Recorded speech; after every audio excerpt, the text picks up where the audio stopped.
Petrol 30-30 रुपए महंगा कर रहे हैं। चीनी कहाँ चली गई, आटा कहाँ चला गया, दालें कहाँ चली गई, ट्रांसपोर्ट के किराए कहाँ चले गए, और इन लोगों के कानों पर जूं तक नहीं रही थी। एक आदमी की खातिर इन्होंने पीडीएम बनाई है, उसको इन्होंने कहा कि जी ये चोर है। इनमें से कौन चाहता है, इनसे इन्होंने क्या किया मुल्क के लिए? इन सारे चोरों से, सारे लुटेरों से जान छूट जाए। जमहूरियत इस मुल्क को राज नहीं है। जिया के दौर में 13 साल उसकी गवर्नमेंट रही है, 25 पैसे की माचिस थी, 13 साल 25 पैसे के लिए 26 पैसे किसी की जरूरत नहीं हुई। चाहे नवाज शरीफ हो, चाहे इमरान हो, आसिफ जरदारी हो, मौलाना फजल रहमान हो, इन लोगों ने मुल्क को लूटा है। इनमें कोई भी ऐसा नहीं है। लोगों को कब्र तक पहुंचा दिया पीडीएम ने। आप देखें, इमरान के दौर में 3 रुपए पेट्रोल महंगा हुआ तो हमजा शहबाज कहता था कि ये इन लोगों का दिल पत्थर का है, पत्थर का। असेंबलियों में बैठकर इन्होंने कहा 50 करोड़ से कम जो चोरी, ये चोरी नहीं है। ये कहाँ का कानून है? हमें ये हमारा इस्लाम, हमारा मजहब ये इजाजत देता है हमें? महंगाई क्यों ना हो, IMF से कर्जा लेकर ब्यूरोक्रेसी के लिए गाड़ियां खरीदी जा रही हैं। 3 अरब 20 करोड़ की गाड़ियां पंजाब में खरीदी गई। बिस्मिल्लाहिर्रहमानिर्रहीम। मेरे भाई, नवाज शरीफ पाकिस्तान आ रहा है और उसके आने से पाकिस्तान में कोई तब्दीली होगी, पाकिस्तान की आवाम को कोई रिलीफ मिलेगा या क्या होगा? मैं एक बात आपको बता दूं, मेरे सुनने वाले, जहाँ तक मेरी आवाज जाती है, लोग सुन रहे हैं, वो भी सुन लें। नवाज शरीफ आ रहा है। आप देखें, इस नवाज शरीफ ने, आप लोगों को याद है, कर्ज उतारो मुल्क संवारो स्कीम में उस शख्स ने पाकिस्तान के गरीब लोगों के पैसे, यतीमों के पैसे, बेवा औरतों के जेवर बेचकर उन्होंने पैसे दिए। पहले तो आकर पाकिस्तान की आवाम को उन पैसों का हिसाब दे जो कर्ज उतारो मुल्क संवारो स्कीम में जो इसने लिए थे, वो पैसे कहाँ लगाए,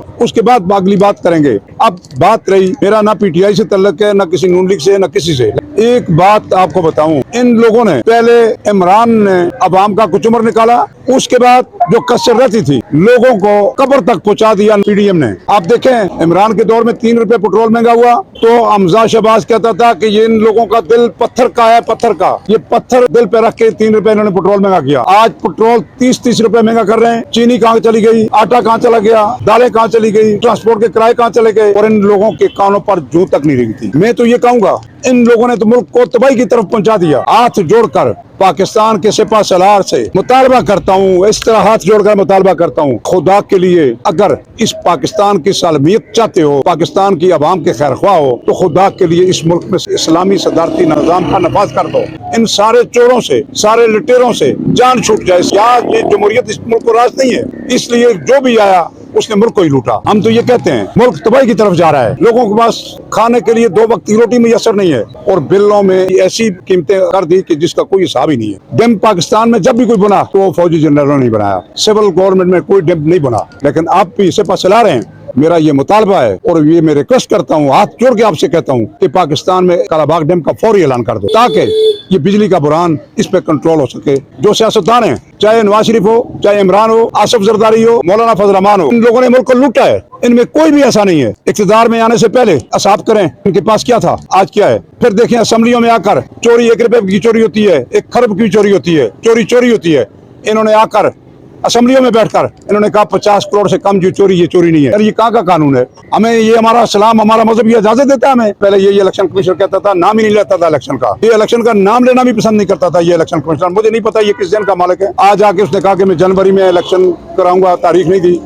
तो जनवरी में हमारा इलाका जो है बर्फानी इलाका है, उन्होंने मिलकर मुल्क लूटा है ना। अब देखें, एक आदमी की खातिर इन्होंने पीडीएम बनाई है, उसको इन्होंने कहा कि जी ये चोर है। ठीक है, चोर है, हम नहीं कहते वो शाद है, लेकिन देखें इनमें से कौन शाद है? इनसे इन्होंने क्या किया मुल्क के लिए? इन्होंने 30 रुपए पेट्रोल महंगा, 20 रुपए पेट्रोल महंगा, चीनी महंगी, आटा महंगा। आज भी ये हमारी स्मगलिंग कितनी हो रही है?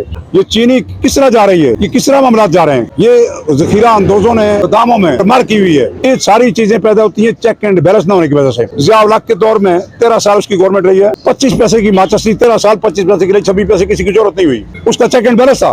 महंगाई क्यों ना हो, IMF से कर्जा लेकर ब्यूरोक्रेसी के लिए गाड़ियां खरीदी जा रही हैं। 3 अरब 20 करोड़ की गाड़ियां पंजाब में खरीदी गई, IMF से कर्जा लेकर। कर्जा पाकिस्तान की आवाम के नाम पर लिया गया और अयाशी ब्यूरोक्रेसी कर रही है। हमसे बाद जो मुल्क आजाद हुए वो कहाँ पहुंच गए? हमारी जो ब्यूरोक्रेसी है ये मुल्क को ऊपर नहीं उठने देती। हाफिज साहब से मेरी फिर मुतालबा है, हाथ जोड़कर कहता हूँ, इस ब्यूरोक्रेसी को भी लगाम डालो और चेक एंड बैलेंस का निजाम ठीक करो।